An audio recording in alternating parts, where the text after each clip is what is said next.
En ce moment, le Kremlin perd le contrôle de ses terres et ses territoires. L'Ukraine a démontré sa puissance militaire.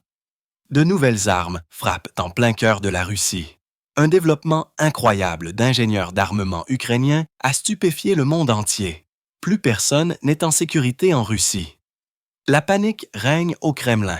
La Finlande déplace des troupes à la frontière avec la Russie. 15 000 soldats de l'OTAN sont aux portes de Poutine. La Finlande met tout en jeu. Poutine perd le contrôle du Nord. En ce moment même, les troupes occidentales ont commencé à agir. La vérité du front. Le mythe de Poutine s'effondre sous les coups des forces armées ukrainiennes. Les combattants ukrainiens écrasent l'ennemi. Kupiansk tient bon. La Russie perd des hommes et des positions. L'Ukraine y referme le piège. Les Russes seront encerclés. La panique règne au Kremlin. Les Alliés relèvent la mise. L'Europe intensifie son coup contre le Kremlin. Les Pays-Bas arment l'Ukraine avec des Tomahawks. Poutine est furieux. Fabriqué en Ukraine. Une nouvelle technologie militaire ukrainienne signifie une surprise mortelle pour la Russie. L'Ukraine lance une révolution de l'armement. Le Kremlin est terrifié. Et les forces armées ukrainiennes atteignent un nouveau niveau de puissance. Notre Shahed est déjà dans le ciel au-dessus de la Russie. La vérité horrifiante sur l'armée russe a été révélée et a choqué le monde entier. La mobilisation de Poutine détruit tout sur son passage. Tout cela et plus encore dans notre prochain reportage. Hotspot, un cauchemar à longue portée pour le Kremlin. Chaque jour, l'Ukraine effectue des frappes précises sur l'Arabie. La Russie ne sait plus où elle est en sécurité. Des explosions retentissent même dans des endroits qui étaient auparavant hors de portée. Nous allons montrer exactement ce qui brise les rêves impériaux de Poutine. L'armée russe est en état de choc et les oiseaux militaires ukrainiens sont maintenant partout. Des distances de centaines, voire de milliers de kilomètres ne sont pas un obstacle pour les armes ukrainiennes. Raffinerie de pétrole russe. Bon, c'est clair, les usines sont... C'est évident, même sans le dire. Les installations clés du complexe militaro-industriel et de la machine de guerre russe. Et récemment, en réponse au bombardement continu des infrastructures civiles ukrainiennes, les forces ukrainiennes ont également commencé à cibler les infrastructures critiques en Russie. Où allons-nous maintenant? C'est toute une balade. Lorsque le Kremlin menace les Ukrainiens de coupure de courant, les Russes devraient également se préparer à un hiver froid et difficile. S'ils menacent de coupure de courant, par exemple, dans la capitale de l'Ukraine, le Kremlin devrait réaliser qu'une coupure de courant pourrait également se produire dans la capitale russe. Pendant longtemps, les alliés occidentaux ont limité la capacité de l'Ukraine à frapper en profondeur le territoire russe. En conséquence, l'Ukraine a constitué son propre arsenal à longue portée. Selon le chef du renseignement ukrainien, Khylo Budanov, aujourd'hui, 99% des frappes sur les raffineries de pétrole russes sont effectuées avec des armes ukrainiennes. À l'époque où tout cela a commencé, quand les gens disaient que nous nous battions avec une main attachée dans le dos, je suis plutôt d'accord avec votre point de vue selon lequel c'est la bonne interprétation de ce qui se passait alors. Mais maintenant, nous avons notre propre production. Et c'est précisément notre production nationale qui nous a donné la capacité d'utiliser nos forces et nos ressources comme bon nous semble. Le Kremlin ne comprend que le langage de la force. Le meilleur argument dans toute négociation avec Moscou est une armée et une industrie de la défense ukrainienne puissante. En particulier, la production nationale de drones et de missiles à longue portée que l'Ukraine utilise régulièrement pour frapper des cibles en Russie situées à des milliers de kilomètres ou plus de la ligne de front. Afin d'une manière ou d'une autre de parvenir à une impasse dans cette guerre, de la faire évoluer, nous devons apprendre non seulement à repousser les attaques ennemies sur la ligne de front, mais aussi à supprimer leur logistique et leur aviation. C'est pourquoi c'est devenu nécessaire. Et je ne parle même pas de la nécessité de frapper les installations du complexe militaro-industriel et le système énergétique de la Russie. Voici Belgrade.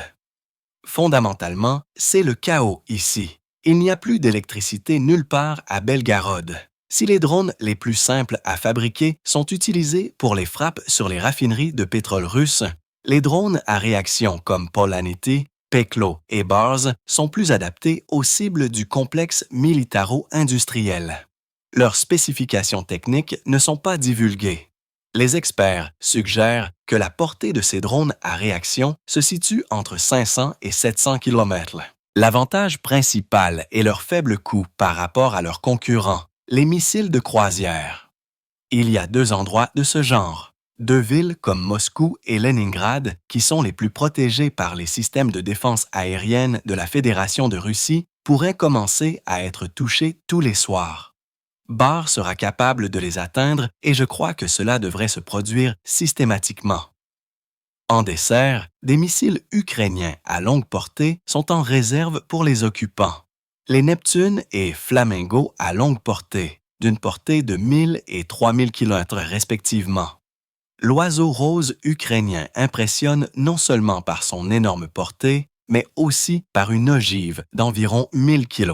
Habituellement, l'ogive d'un missile de croisière moderne pèse 450, mais au maximum 500 kg. En règle générale, presque tous les missiles ont une ogive de 450 kg. Que procure une ogive d'une tonne? Lorsqu'elle frappe une cible, par exemple, une installation industrielle. 2 missiles de ce type peuvent la désactiver complètement pendant au moins 1 an. C'est-à-dire qu'il y aura un seul cratère d'environ 20 mètres de diamètre. Les terroristes russes qui bombardent les villes ukrainiennes doivent réaliser qu'une réponse miroir est inévitable. La Finlande défie le Kremlin. 15 000 soldats sont déjà à la frontière russe. Moscou tremble. En Kurylia, des milices populaires se forment. La peur a envahi même les régions éloignées. La Finlande démontre sa force et le fait clairement savoir. Nous sommes prêts. Une nouvelle ère est dans l'air et la Russie n'y a pas sa place. Tous les détails sont fournis dans le rapport. Agissant de manière proactive, la Finlande déploie 15 000 soldats à la frontière avec la Russie. Les Finlandais se préparent à la plus grande série d'exercices militaires de cette année. Des conscrits, des réservistes, des militaires professionnels, ainsi que des unités des pays alliés, la Suède et le Royaume-Uni y participeront.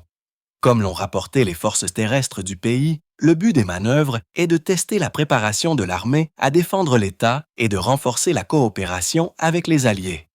Nous parlons de Petro-Zavodskandala et d'autres zones peuplées, des colonies sur le territoire de la Fédération de Russie qui indiquent le redéploiement d'unités de l'armée russe directement près des frontières de la Finlande. L'un des plus grands épisodes sera l'exercice à Oliventra, qui aura lieu dans le sud de la Finlande du 27 novembre au 4 décembre. Environ 7000 participants y seront impliqués.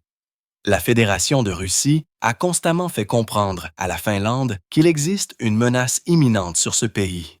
De plus, il y a eu un élément constant de pression militaro-politique sur la Finlande dans le but, par conséquent, de maintenir son soi-disant statut neutre. En d'autres termes, il n'y a pas la moindre raison de prétendre que des relations amicales et de bon voisinage ont été établies après l'occupation des terres finlandaises. La présence militaire russe près des frontières de la Finlande n'a cessé d'augmenter. Au printemps 2023, la Finlande est devenue membre de l'Alliance de l'Atlantique Nord. Cela a provoqué une vive réaction de la Russie, aggravant les relations bilatérales. De plus, la Finlande a imposé des sanctions contre la Russie et a refusé d'accorder l'asile aux Russes fuyant la mobilisation. Après cela, le laquais de Poutine a saisi toutes les occasions de blâmer les Finlandais pour toutes sortes de péchés. Par exemple, en septembre, l'ancien président d'Alco, Dmitri Medvedev, a décidé que la Finlande se préparait à attaquer la Russie. Après avoir rejoint l'OTAN sous le couvert de mesures défensives, Helsinki poursuit une ligne de confrontation se préparant à la guerre avec la Russie, préparant apparemment un tremplin pour une attaque contre nous. De plus, selon sa version, la Russie mériterait soi-disant légalement des réparations de la part des Finlandais pour la Seconde Guerre mondiale, affirmant qu'ils ont autrefois trop peu payé grâce à la bonne volonté des Russes. C'est précisément un élément de pression diplomatique et militaire sur la Finlande. De plus, des déclarations similaires sont faites non seulement concernant la Finlande, mais aussi concernant la Suède, en particulier à propos de l'île de Gotland et de même envers la Pologne. Après l'alcoolique Medvedev, le président du comité de défense de la Douma d'État, Andrei Kartapolov, a également fait des déclarations agressives. Il a déclaré, ou plutôt menacé, que la Russie est prête à se défendre à tout moment puisqu'elle a tout ce dont elle a besoin. Medvedev en avait déjà parlé. Nous ne pouvons tout simplement pas ignorer le fait important que la Finlande est actuellement membre de l'Alliance de l'Atlantique Nord, également connue sous le nom d'OTAN. Ce développement détermine et influence les changements dans nos approches militaires pour sécuriser et protéger la frontière, ainsi que pour répondre à tout acte inamical, possible ou potentiel. Les dirigeants politiques et militaires de la Finlande font tout leur possible pour souligner qu'une attaque de la Russie serait un acte de folie suicidaire. La Fédération de Russie démontre sa volonté d'une confrontation directe avec le bloc de l'OTAN, et par conséquent, le premier État qui sera au centre de l'armée du pays occupant sera la Finlande et les États baltes. Par conséquent, les risques sont assez élevés. Ceci est également attesté par la formation de nouvelles unités militaires dans le district militaire de Leningrad et, par conséquent, le déploiement d'infrastructures militaires directement près des frontières avec la Finlande. Plus tôt, il a été révélé que la Finlande avait offert à l'OTAN de placer une nouvelle base militaire sur son territoire. Helsinki pourrait devenir une base pour de grands drones de reconnaissance de l'OTAN. Un autre mensonge de Poutine a été complètement brisé. Kubansk tient bon. Les défenseurs SOS ukrainiens maintiennent avec confiance leur position et écrasent l'ennemi sur les approches. Les combats se sont intenses, mais l'initiative est de plus en plus du côté des forces armées ukrainiennes. Les troupes russes subissent des pertes que le Kremlin dissimule soigneusement. Ensuite, toute la vérité du front. Seulement des faits, sans filtre du Kremlin. Regardez jusqu'à la fin. Vous devez voir ceci. Les batailles pour le contrôle de la ville de Kupiansk, un important carrefour de transport dans la région de Kiev, sont en cours. La situation à Kupiansk reste difficile, mais ces jours-ci, nos forces ont plus de contrôle. Nous continuons à défendre nos positions. Dans ce contexte, la propagande russe a une fois de plus publié une nouvelle série de faux. L'habitant du bunker a affirmé que les troupes ukrainiennes à Kupiansk ne sont ni encerclées ni bloquées. La ville de Kupiansk est la ville des armées de Krasno. L'ennemi s'est retrouvé bloqué et encerclé. Au fait, j'ai discuté de cette question avec les commandants des groupes respectifs. Ils n'ont absolument aucune objection à ce que des représentants des médias, y compris des journalistes étrangers d'autres pays et des journalistes ukrainiens de l'intérieur de l'Ukraine, entrent dans la zone d'encerclement de l'ennemi. C'est pour que ces journalistes et représentants des médias puissent entrer, pénétrer dans la zone et voir de leurs propres yeux exactement ce qui s'y passe, et être pleinement convaincus de l'état actuel et continu des troupes ukrainiennes qui sont encerclées, afin que les dirigeants politiques de l'Ukraine puissent prendre les décisions appropriées concernant le sort et la sécurité de leurs citoyens et de leurs militaires. Mais ces déclarations n'ont rien à voir avec la réalité. C'est la vieille tactique du Kremlin, médiatiquement du chantage et une tentative de démoraliser la société ukrainienne. À ce jour, je crois que la situation s'est stabilisée et j'espère que nos forces de sécurité et de défense seront en mesure de tout faire pour s'assurer que Kupiansk ne soit pas capturé par l'ennemi. En réalité, il ne s'agit pas d'un encerclement, mais plutôt de violents combats locaux. La principale direction de l'attaque des occupants n'est pas Kiansk lui-même, mais Kupianski. Les plans de l'occupant incluent la possibilité d'établir le contrôle sur cette gare ferroviaire clé. Au 30 octobre, les forces ukrainiennes maintiennent le contrôle sur la majeure partie de Kupiansk et des principaux nœuds de transport. Les occupants russes se sont retranchés en petits groupes à la périphérie nord de la ville et dans la partie occidentale, créant un point d'appui pour d'autres tentatives d'offensive. En d'autres termes, ils essaient de changer leur tactique et leur stratégie d'opération de combat en environnement urbain. Elle est fondamentalement différente des tactiques utilisées à Bakhmoud il y a 2 ans et demi, lorsque les occupants ont utilisé une grande quantité de véhicules blindés et, par conséquent, les soi-disant tactiques d'assaut local pour établir le contrôle sur cette colonie. La principale menace reste les directions nord et les tentatives de l'ennemi de percer jusqu'à l'autoroute Kharkiv-Kupanskato. Cette route est vitale pour l'approvisionnement des unités ukrainiennes sur la rive orientale de l'Askar. Du sud et de l'est, les troupes de la REF n'ont pas pu s'approcher de la ville. La principale voie d'approvisionnement pour l'affût reste par la gare de Kupanskov et le barrage de Remblai à travers l'Oskol.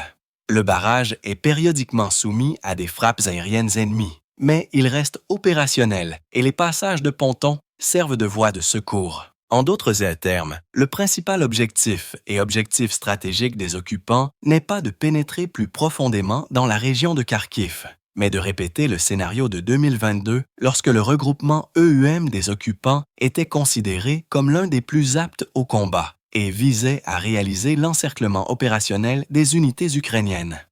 Précisément dans la zone du conglomérat Sloviansk-Kors. C'est le but principal. C'est l'objectif stratégique des occupants est d'établir le plein contrôle sur le territoire de la région de Donetsk. Mais l'ennemi s'est heurté à la défense acharnée des forces armées ukrainiennes. Les contre-attaques des troupes ukrainiennes freinent l'avancée russe. Pour le moment, les forces de défense de l'Ukraine mènent des opérations de contre-sabotage pour empêcher les occupants russes de pénétrer plus avant dans la zone urbaine et de prendre le contrôle direct du centre clé de Kupanska. Kupansk n'est pas seulement un autre point sur la carte, c'est un symbole de résilience, d'endurance et d'endurance militaire. L'armée russe essaie d'user la ville, mais la défense ukrainienne tient bon. Et peu importe combien le Kremlin essaie de faire passer des vœux pieux pour la réalité, la vérité est du côté de ceux qui défendent leur maison. Et étape par étape, ils chassent l'ennemi de la terre ukrainienne. Chaque voix compte. Rejoignez notre communauté, soutenez le journalisme indépendant et aidez-nous à vous apporter la vérité d'Ukraine. Devenez membre d'Ukraine aujourd'hui. Rejoignez-nous maintenant. Les Pays-Bas font un geste puissant en achetant des missiles Tomahawk américains spécifiquement pour l'Ukraine. Le Royaume renforce son soutien et participe en fait à la lutte contre l'agression russe. Poutine est furieux, mais ces missiles pourraient changer le cours de la guerre et enfin briser le mythe de l'invincibilité de la Russie. Vous trouverez les détails de cette décision stratégique dans le rapport suivant. Les partenaires de l'Ukraine en Europe continuent de fournir une assistance à l'Ukraine dans sa guerre contre la Russie. Nous voyons qu'il s'agit d'une agression criminelle et que la Russie doit en rendre compte. Les tribunaux doivent se pencher sur cette question. L'agression criminelle doit cesser. Les assassinats doivent cesser. Pour ce faire, nous devons continuer à faire pression sur la Russie avec des sanctions et faire tout notre possible pour aider l'Ukraine à se défendre contre ces attaques sur le terrain et dans les airs. Comme nouvelle étape dans le partenariat de défense avec l'Ukraine, les Pays-Bas verseront 55 millions d'euros à la Banque mondiale pour soutenir l'Ukraine. Nous faisons tout notre possible pour soutenir l'Ukraine, et nous le faisons non seulement en parole, mais en actes. Aujourd'hui, nous annonçons que les Pays-Bas verseront 55 millions d'euros à la Banque mondiale. Pour que la Banque mondiale puisse aider l'Ukraine, elle doit couvrir les coûts de la reprise et des réformes. Votre lutte, notre lutte. Les Pays-Bas et l'Ukraine continueront de coopérer sur des projets de défense communs. L'accent est mis sur la production conjointe d'équipements ukrainiens aux Pays-Bas. Les Pays-Bas et l'Ukraine ont convenu de travailler ensemble sur la fabrication de drones. Nous continuerons à fournir un soutien avec des équipements militaires, des avions F-16, d'autres systèmes et armes. Les Pays-Bas ont été l'un des premiers pays à accepter de transférer ses avions de combat F-16 à l'Ukraine. Les premiers appareils ont été livrés à l'Ukraine en 2024. Washington envisage actuellement de transférer des missiles AAV à l'Ukraine. En plus des États-Unis, Ces missiles ne sont pas seulement en possession du Royaume-Uni et de l'Australie, mais aussi des Pays-Bas. Le Kremlin est sérieusement sur les nerfs. L'organe de propagande Izestia a même envoyé une lettre à la mission diplomatique néerlandaise à Moscou pour s'enquérir de la possibilité de transférer des missiles Tomahawk à l'Ukraine. Dans une récente lettre officielle au Parlement, le gouvernement a explicitement déclaré que, compte tenu des besoins élevés continus de l'Ukraine d'une part et des intérêts de sécurité pressants de l'Europe et des Pays-Bas d'autre part, le cabinet a décidé d'allouer un financement financier supplémentaire. Indépendamment du fait que le gouvernement néerlandais divulgue des informations sur les fournitures livrées, le ministère de la Défense est guidé par le principe de la sécurité opérationnelle, ainsi que par les intérêts des tiers impliqués dans les livraisons. Selon la chaîne Rotogram, 2 majeurs de la marine américaine ont reçu l'approbation du département d'État pour acheter environ 200 missiles d'attaque terrestre Tomahawk dans différentes versions pour les Pays-Bas dans le cadre du programme de vente militaire à l'étranger de la marine. Le coût total du programme est estimé à 2,19 milliards de dollars. Le transfert de leurs propres missiles aux Pays-Bas est conforme aux nouvelles règles en vertu desquelles l'Europe achète des armes aux États-Unis pour l'Ukraine. Les 2 majeurs le rappellent. Une question demeure. Quand pouvons-nous nous attendre à la première utilisation? Parallèlement, il a déjà été déclaré ouvertement que le ministère néerlandais de la Défense a signé un accord avec la société estonienne Milrem Robotics et le fabricant de batteries Tuliptech pour la production conjointe d'équipements de défense.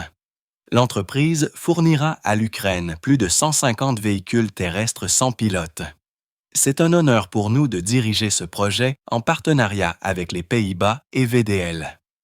La plateforme SAM a déjà prouvé sa valeur dans des conditions de combat et nous pensons que cette contribution renforcera considérablement les capacités de défense de l'Ukraine. La coopération est de nature structurelle et est prévue pour au moins 10 ans. Dans les mois à venir, de nouvelles lignes de production devraient être lancées. De plus, la société Milram Robotics assurera une formation complète pour les opérateurs ukrainiens afin d'assurer un déploiement et une maintenance efficace sur le terrain.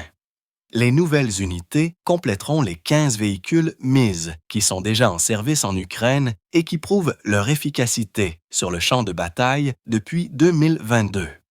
Ce véhicule est capable de transporter de 700 à 750 kg de charge utile.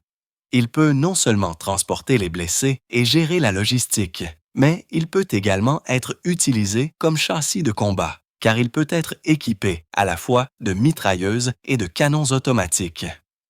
Le DEMIS est une plateforme de transport sans pilote conçue pour soutenir les forces armées, la logistique, la reconnaissance et le soutien au combat. Actuellement, le système fait partie des programmes de robotique et est utilisé dans 19 pays, dont 8 membres de l'OTAN. Les Pays-Bas sont l'un des défenseurs les plus attachés à la vie. Un pays qui soutient véritablement notre défense, notre résilience, et ce qui est également important, notre travail pour que la justice soit rendue. Les Pays-Bas ont également alloué 300 millions d'euros pour la restauration et le renforcement de l'Ukraine au cours de la période 2025-2026. Sur ce montant, 52 millions seront alloués aux infrastructures énergétiques et à l'approvisionnement en eau saline. Depuis 2022, le pays a alloué 26 milliards à l'Ukraine, dont 13,6 milliards ont été consacrés au soutien militaire. Les Pays-Bas et leurs alliés continuent de soutenir l'Ukraine dans sa lutte pour la liberté et la sécurité. L'Ukraine atteint un nouveau niveau d'armement. Ce ne sont plus seulement les Neptunes et les Flamingo. Ce sont des avancées technologiques réalisées en temps de guerre. Chaque nouveau modèle est un nouveau cauchemar pour l'arrière russe. Les ingénieurs travaillent jour et nuit pour transformer les idées en une réalité mortelle. Il y a panique et chaos au Kremlin. Tous les détails, plus d'informations dans le rapport suivant. L'Ukraine a détruit un orichnik russe sur le territoire russe. C'est ce qu'a déclaré le chef du SPU, Vasyl Maluk. Il n'a pas été révélé exactement quelle arme a été utilisée par les services spéciaux ukrainiens. Néanmoins, l'industrie de l'armement ukrainienne se développe considérablement chaque année. L'Ukraine utilise avec succès les missiles Neptune et Flamingo ensemble pour frapper la Russie. Le président Władimir Zelensky l'a déclaré aux journalistes et a noté que bien qu'il ne soit pas utilisé à grande échelle, il est déjà en service. Ce sont les premiers résultats tangibles concernant l'arme. À l'avenir, je pense que les missiles qui seront les attaques de missiles menées à l'aide de Flamingo ou Neptune seront accompagnés d'un grand nombre de différents types de systèmes sans pilote, de drones, chacun remplissant sa propre fonction. Certains distrairont les défenses aériennes, certains détruiront les défenses aériennes, certains créeront des interférences, certains supprimeront en utilisant la guerre électronique. Le président a également mentionné l'utilisation du missile drone Polonitsya, qui a déjà frappé des dizaines de fois des dépôts militaires ennemis. La deuxième tendance positive, selon Zelensky, est l'utilisation du missile drone Ruta, qui a pour la première fois parcouru 250 km et a frappé une plateforme offshore. Nous avons beaucoup de développement spécifiquement dans les missiles drones, et il y a des analystes qui disent que ce ne sont que des missiles de croisière de petite taille. Je ne suis pas tout à fait d'accord avec cela pour une raison simple. Habituellement, un missile de croisière est quelque chose qui a une sorte de mécanisation d'aile, c'est-à-dire que le missile est lancé soit depuis l'air, soit depuis le sol. Ensuite, ces ailes se déploient et créent une portance aérodynamique qui permet aux missiles de croisière de voler sur de longues distances. Nos missiles drones ukrainiens, en revanche, ont des ailes fixes, ce qui signifie qu'elles sont installées une fois pour toutes et ne nécessitent ni lanceurs spéciaux ni conteneurs spéciaux qui sont insérés dans ces lanceurs pour assurer la standardisation. Cependant, le plus grand succès pour les Ukrainiens est considéré comme l'utilisation massive du drone Kamikaze-le avec jusqu'à 300 UAV déployés. Le TI est un système avec un concept légèrement différent. Il n'a rien en commun avec le Shahed, ni extérieurement ni intérieurement. Tant le système de contrôle que le système de guidage sont différents. Et les composants qu'il contient, la reconnaissance d'images, la correction de cibles, l'intelligence artificielle n'ont absolument rien en commun avec les Shahed. En termes de charge utile, de combat et de portée, les drones navals des services de sécurité ukrainiens se sont améliorés. Désormais capables de frapper des cibles à plus de 1500 km. Ils ont été utilisés pour la première fois en 2022 lors de l'attaque contre les navires de la flotte russe de la mer Noire dans la baie de Seastol. Et depuis lors, ces drones n'ont cessé d'évoluer et de s'améliorer. Nos services de sécurité ont désormais beaucoup plus de moyens de détruire des cibles qu'auparavant. Et ce n'est plus seulement le Maluc. Il y a aussi beaucoup d'autres choses. S'il y a des tâches pour le Maluc, les Malucs sont utilisés. S'il y a des tâches pour d'autres drones sont utilisés. Depuis août de cette année, la production en série du missile Flamingo a été annoncée, capable de frapper des cibles à une distance de 3000 km. Le Neptune modernisé frappe avec succès des cibles terrestres depuis 1 an maintenant. Actuellement, il peut atteindre jusqu'à 400 km. Il a été déclaré que bientôt, il sera capable de frapper des cibles à une distance de 1000 km. En Russie, l'enfer se déchaîne. Les pères célibataires ne sont pas libérés de l'armée. Leurs enfants sont laissés sans tuteur et finissent dans des orphelinats, alors que le Kremlin se vante du patriotisme. Les militaires se rebellent, mais le système ne laisse personne partir. Pas même ceux qui risquent de perdre ce qui leur est le plus précieux. À propos de cela et d'autres horreurs qui se produisent dans l'armée russe, regardez. Ensuite, les blessés et les mutilés sont envoyés à l'assaut. Les soldats gênants sont simplement éliminés. Et si quelqu'un ne veut pas signer de contrat, il le signera quand même. Mais le soldat nouvellement frappé ne le découvre qu'après coup. Il est également presque impossible de quitter l'armée. Ils ne permettent même pas aux pères célibataires de partir, même si, selon la loi, ils devraient être libérés sans aucun problème. Pendant ce temps, leurs enfants sont simplement placés dans des orphelinats. Selon les pères célibataires interrogés par Verska, les commandants peuvent simplement refuser d'accepter leur rapport de démission dès le départ, refusant verbalement le licenciement. Même si les documents sont acceptés, ils peuvent en se perdre. Mais les militaires continuent de servir tandis que leurs enfants vivent temporairement avec des parents ou sont placés dans des orphelinats. Il s'avère donc que les enfants deviennent orphelins, même si leur parent est vivant. Mais, en réalité, que peut-on dire du licenciement d'un homme en bonne santé alors que même les soldats gravement blessés ne sont pas libérés de l'armée russe? Ils nous ont regardés et ont dit « Et alors? En bonne santé, mais il manque une jambe. Oh, ce n'est qu'une jambe. » Une jambe? Eh bien, le ciel est au type, mais c'est une jambe. Il est assis ici depuis des jours, lui aussi. Qu'est-ce que j'essayais de dire avec ça? Ils sont entrés, ont regardé autour d'eux, ont demandé qui était là pourquoi, et on leur a dit les raisons.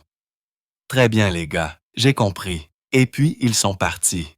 Ces occupants seront bientôt envoyés dans leur dernier assaut de viande. Le fait que certains aient perdu des membres n'intéresse personne. Leurs commandants les utilisent simplement comme chair à canon jetable. Certains occupants croient toujours que l'État les aidera. Alors, ils se plaignent au médiateur du Kremlin d'être privés d'aide pour les médailles ou de recevoir de mauvais traitements. Le nombre de ces plaintes a quadruplé en 2 ans, passant de 459 à 1976. Le mari du requérant, après avoir reçu des soins dans un hôpital de première ligne, a été envoyé à la commission médicale militaire pour déterminer son aptitude au service militaire. En arrivant à l'unité militaire pour recevoir l'ordre et les instructions pour la commission médicale, il a été envoyé en première ligne. Depuis mai 2024, il est porté disparu au combat. Après des blessures ou en raison de problèmes de santé préexistants, tous les soldats ne disposent pas de suffisamment de temps pour une réadaptation complète et appropriée. Parfois, un soldat est envoyé au-delà de la ligne malgré les recommandations du médecin de poursuivre le traitement et la nécessité d'une réadaptation. En conséquence, un militaire qui est physiquement incapable d'accomplir des tâches de combat se retrouve en première ligne. Mais au moins, ceux-là sont allés au front de leur propre chef. Et il y a des cas où des hommes russes ne découvrent qu'après coup que leur ligne de conduite est absolument tout le monde se retrouve sous le marteau. Aucune exception. Paralysie cérébrale, maladie mentale, membres manquants, rien de tout cela n'a d'importance. Tout est utile dans l'armée russe. Les administrations locales, bien sûr, sont au courant de tout cela et encouragent et aident. Même. Dans mon village natal de Kino-Cherkassy, ils ont saoulé un type de Sibérie. Ils l'ont marié à une femme âgée aux mœurs légères et à faible responsabilité sociale. Ils l'ont envoyé au front où il est mort. Et maintenant, ils réclament une compensation en tant que sa femme, même s'il ne l'avait jamais vue de sa vie. Les commandants d'un tel soldat russe peuvent aider à sa liquidation. Les occupants se plaignent que les soldats mobilisés indésirables sont souvent envoyés à des assautants suicides. L'un de ces rôles lors d'un assaut est appelé une balise parmi les militaires. L'occupant est envoyé sans armes ni gilet pare-balles pour exposer les positions de tir des forces ukrainiennes. Vous courez simplement dans une direction et il y a un détachement de blocage derrière vous qui ne vous laissera pas revenir. Votre seule chance de survivre est d'être blessé et d'être fait prisonnier. Les occupants admettent non seulement être liquidés par leur commandant, mais aussi tuer des civils. Un soldat russe a raconté comment son commandant avait entré de mauvaises coordonnées, ce qui avait entraîné une frappe d'artillerie sur un village. De nombreuses personnes sont mortes, dont des enfants. Le soldat n'a appris ce qui s'était passé qu'après que l'administration de la soi-disant LNR s'est plainte au commandement. En gros, nous avons confondu les cibles gros grades et les positions d'Urugan. Ils avaient les mêmes noms pour les carrés de la grille et l'idiot qui était de service au poste de commandement les a simplement confondus pour le capitaine. Mais qu'est-ce que j'en ai à faire? Il me donne ses chiffres et je dois appeler le commandant de bataillon. Alors il dit « Comment se sent-il? » « Ouais, il va bien. » Il dit qu'il y avait 12 enfants, des achats, 9 femmes. Bien sûr, l'incident a été étouffé Et à la télévision russe, ils ont rapporté que des militaires ukrainiens se trouvaient prétendument dans ce village. Et ce ne sont que les histoires qui sont sorties ces derniers jours. En réalité, la situation est bien pire. Et chaque jour qui passe, elle ne cesse de s'aggraver. C'est tout pour le moment. Pour plus d'informations sur les dernières nouvelles du front, restez à l'écoute du prochain épisode.